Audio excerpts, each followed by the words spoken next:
বিশ্বের শীর্ষ ধনী ইলন মাস্ক যুক্তরাষ্ট্রের প্রেসিডেন্ট ডোনাল্ড ট্রাম্পকে অকৃতজ্ঞ বলে মন্তব্য করেছেন।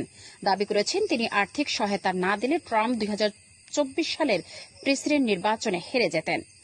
নিজের মালিকানাধীন সামাজিক যোগাযোগ মাধ্যম এক্সে মাস্ক লিখেছেন, আমি না থাকলে ট্রাম্প হারতেন, কংগ্রেসের ডেমোক্র্যাটদের নিয়ন্ত্রণে থাকত। তিনি আরও লিখেছেন, কি অকৃতজ্ঞতা। 2024 সালের জুলাই থেকে ট্রাম্পের নির্বাচনী প্রচারণায় মাস্ক সরাসরি যুক্ত হন এবং $280 মিলিয়ন চাঁদা দেন।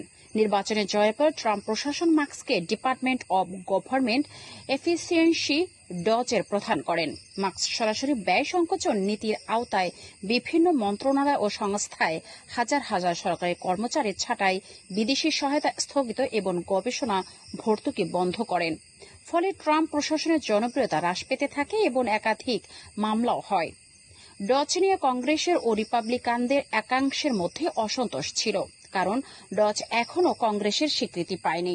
সম্প্রতি ট্রাম্পের কর হ্রাস সংক্রান্ত নতুন বিল অনুমোদন নিয়ে ট্রাম্প ও মাস্কের মধ্যে নতুন করে দ্বন্দ্ব শুরু হয়।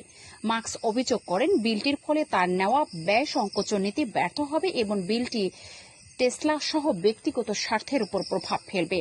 এ দ্বন্দ্বের জেরে মাস্ক ডচ প্রধানের পদ থেকে সরে দাঁড়ান। পদত্যাগের পর তিনি বিলটি বাতিলের জন্য জনমত গঠনে এক্সের জনগণকে মাঠে নামার আহ্বান জানান। ট্রাম্প অবশ্যই বলেন, মাস্ক নিজের ব্যবসায়িক স্বার্থ থেকে বিলের বিরোধিতা করেছে।